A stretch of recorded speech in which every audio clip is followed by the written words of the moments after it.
What is up, everybody? Welcome back to the Run Your Mouth podcast. And I am here to tell you that the powers that be, these tech censors, these governments calling up the techs, telling them to remove you, these people telling you you're not allowed to question official policies, it's even worse than we ever thought. I mean, sure, we thought that they were listening, going through algorithms, deleting anything that might even be counter to the CDC's guidance, no matter how right you were, no matter how accurate you were. But the story's even more nefarious than that.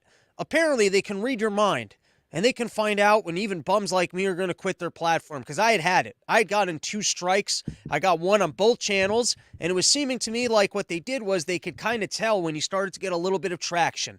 They'd suck you into the platform and go, yeah, you can hang out here. Spend your time, build your page, and then you come onto the page, you'd start building up a little bit of rhythm, and then the next thing you know, boom, you're being downgraded in the middle of the show. Boom, next thing you know, you can't post for 2 weeks. Now you're coming back, you're questioning, what can I say? What can I say?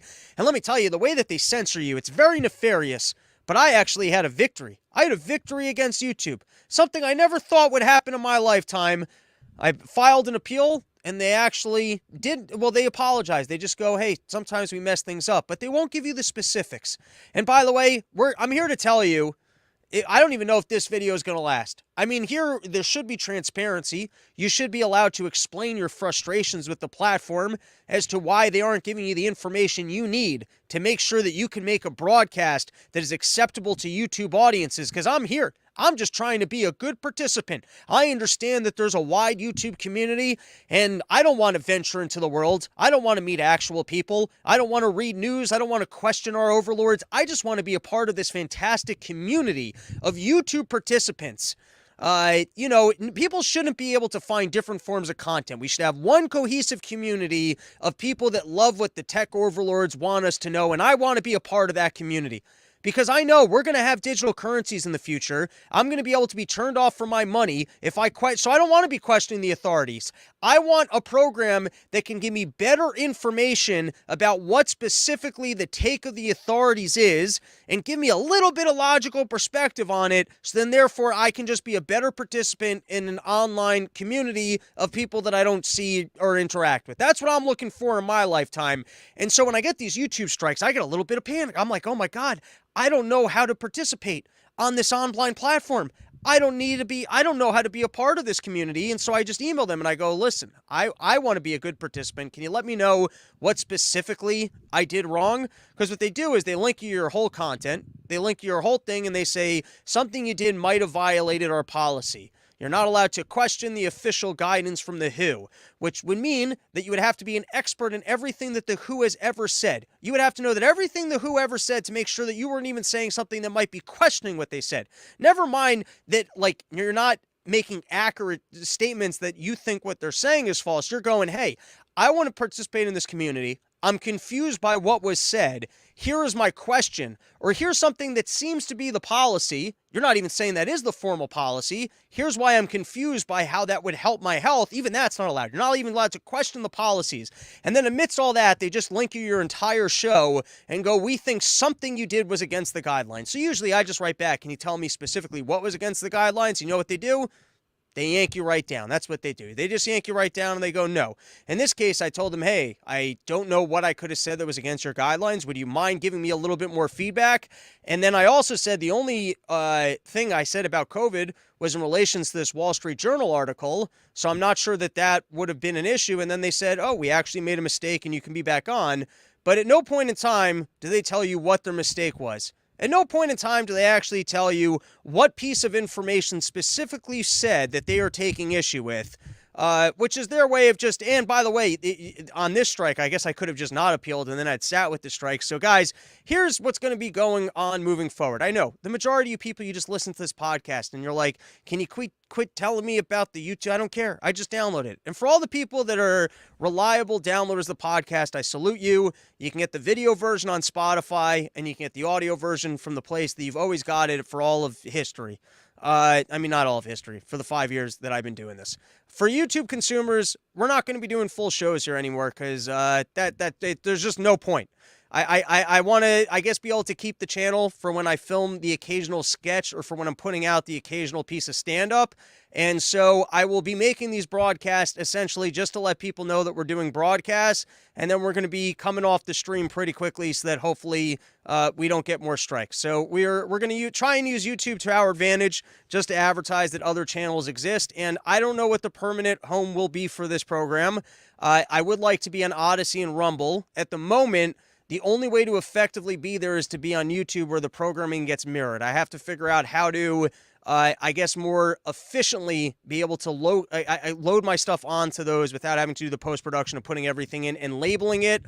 So we are going to figure that out, but essentially we're going to be coming here. We'll do the first 10 minutes, which is usually nonsense and bullshit, and we'll try and keep all the interesting and actual informative news, which will include questioning, because it's important. Everyone in humanity should be questioning.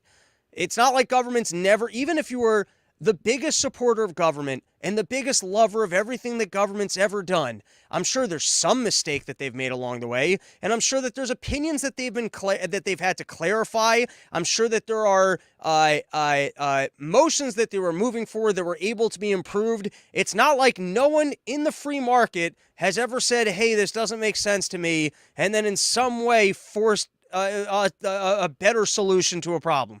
So the idea that you can't even question a formal policy is YouTube blatantly saying, hey, we support totalitarianism, we support censorship, and we don't even want rational questions if it can point out that there's a flaw in policy that might be able to better improve it. That's the official stance of YouTube, is no questions allowed. And so we're going to come here, and, you know, we're going to do some bullshit, and then we're going to do some nonsense, and all meaningful conversations will be at other locations. All right, now let's get into some news topics, and I brought back the soundboard, so here we go. Here's what we got on today's show. Here we go.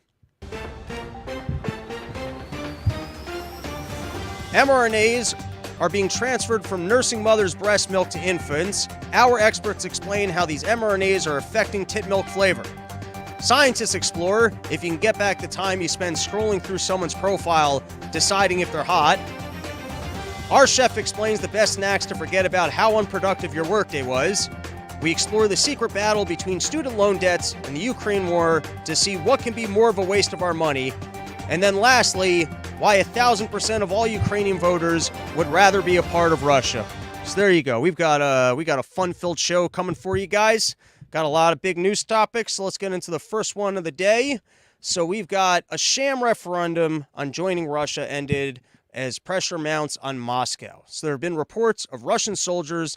They go in house to house. They're pressuring people to vote.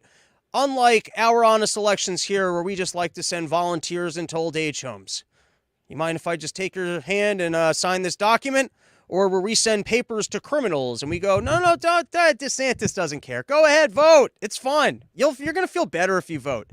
I know you think you're a criminal and it's against the law and that it's fraud and you might go to jail, but don't worry about it. I mean, we got to get Biden into office, or think about the terrible things that might happen if Trump's here. You don't want to stick around for Trump to be in office. So, just sign this. You're going to feel good. Don't worry. It's not illegal. We'll just don't. And you know how many ballots we've got sitting around?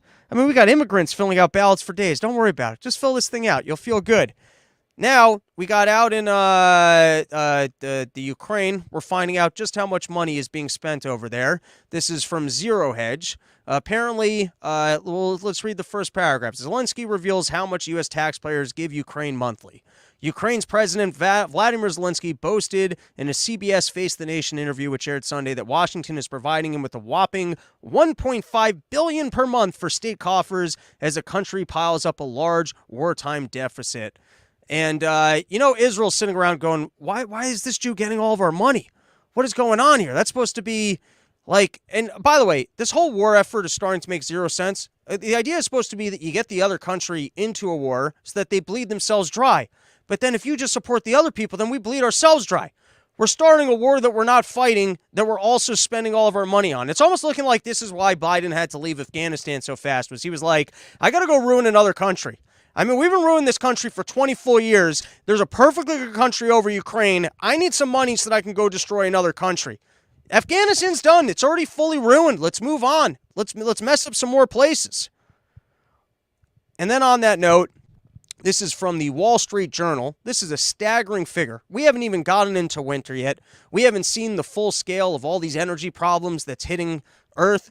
I mean, and by the way, if this war continues and Putin's causing all this inflation, I mean, how much worse is this inflation going to get if we don't end this war?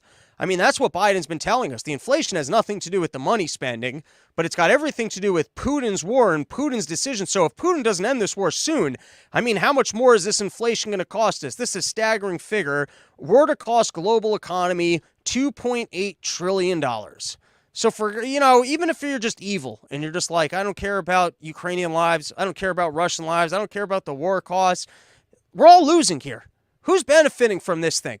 $2.8 trillion to the global economy, and the U.S. government still refuses to negotiate because, hey, Putin's a war criminal, and unless he's willing to just resign and say, hey, guys, I'm really sorry for what I did, and I'm actually super evil, then there's absolutely no way out of this. I mean, how many people are going to have to go hungry next year? All right, we're coming down from YouTube. Everyone, I hope you enjoyed the YouTube show. We are done with being on YouTube for this episode. And Twitter, I think Twitter. You can go to Twitter right now. Robbie the Fire is the name of my handle. I'll be there live, and I actually find that that's the easiest place to stream this even after the fact. You have to go down my feed a little bit. It's not on the media tab. You got to go down the feed a little bit, and you're able to watch the show. So that's it. We are leaving YouTube. Sayonara! Oh, but before we do, here, I did some drops for sponsors. So we might as well get a sponsor plug-in on YouTube. Here we go. We'll go with this one. Hi, this is your nuts talking. We're real cramped. That's why we sound so high-pitched, because things are really cramped down there. If only we were separated from your giant hog, which keeps squeezing against us, which is making us feel really, So go to sheathunderwear.com. It's promo code RYM, and then your nuts won't be all crushed. Goodbye, YouTube.